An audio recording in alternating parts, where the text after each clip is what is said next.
kind of 6s and 7s and 8s, and there was very, very few kind of at the lower level. And I did kind of go back over it and double check, but actually it has been done very, very well. So, generally, okay. The overall parade strategy, Mr. Parry and I have agreed that from now on. I think originally the LEDsafari programme came to our attention through a possible service connection, and one of the teachers at the school told me about it, and the LEDsafari people were going to come into the school and do a trainer's training session with us so that some of the students could then go out to Tanzania and train some people in the solar lamp making. So I did the trainer's training day, and I think from going through that experience it became quite clear of the educational value of it, and kind of the ball just got rolling from there. I think we spoke, Govinda and I, and we took it from there and started to develop an educational unit. Well, we're an IB school, so we had to use the MYP criteria and outcomes. That's an MYP requirement. But to be honest, the LEDsafari unit really lends itself quite well to fitting in with all the MYP criteria. It wasn't really an issue, and nothing had to be shoehorned in. The contexts were already apparent, the creativity was there, and the opportunity for the students to learn about the consequences of their choices in terms of design and technology. That was all very, very kind of implicit within the LEDsafari programme. Well, going back to context, I think as teachers we always look for context and to like put the learning of the students firmly into a context so they can understand why it's important and what the consequences of the choices they make are, etc., etc. So it was very, very simple to apply these contexts, and the students have really benefited because they're not only learning about electronics and sustainability and creativity and development, they're all learning about these things within the context of real people and real times, and it's very easy for them to find research material that's appropriate to that subject online, so it just all kind of clicks together, it fits very well.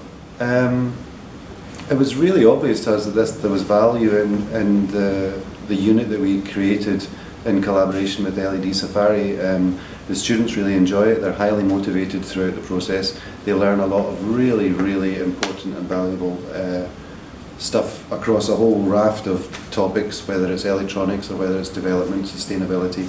They learn an awful lot, and I think also teachers are very reflective people, and I think they're constantly striving to improve on what they've done in the past.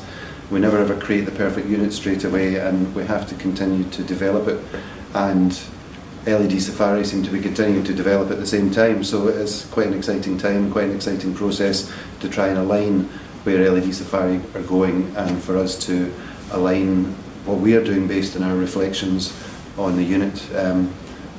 Yeah, it's an exciting time, and I think the unit just keeps going from strength to strength in that respect. Clearly they learn quite a lot about the developing world. It's something that we frame the unit in. We talk about real people, and these real people have come through LEDsafari. We talk about the connections that they have in the developing world, and I think that's really important for these students. Very often international students live in a bit of a bubble sometimes. They're not entirely connected to the community that they're in the school community. Sorry, out with the school community. They're not entirely connected to the country that they're in, and it's really important for them to be able to connect and relate to the world outside them. So that's one of the strengths, I think, that they're making these connections. Obviously, they're learning stuff all the way throughout the unit, and that can be from the kind of factual information, their understanding of electricity, their understanding of circuits, their understanding of the electronic components. That stuff they didn't know about before, and now they do understand. They understand Ohm's law, they understand how these components perform in a circuit. So from that kind of factual electronic stuff, that's there.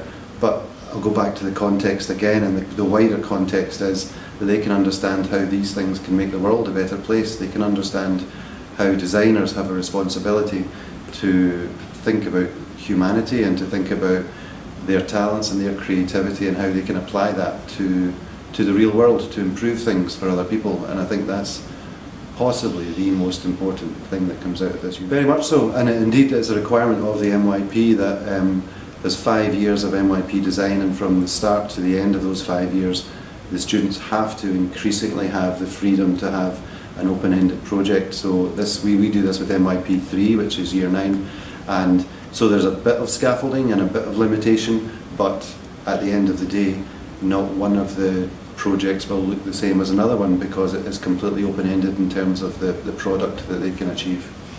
Absolutely. I think there's so much scope and flexibility with the programme that it's a perfect fit for probably, I've taught other curricula as well, so not just the MYP. I think it just fits in with design technology perfectly, but also there's a real opportunity there for lots of interdisciplinary work, because the potential is so broad. I can't actually think of a subject, excuse me, a subject that really couldn't have some kind of connection with it.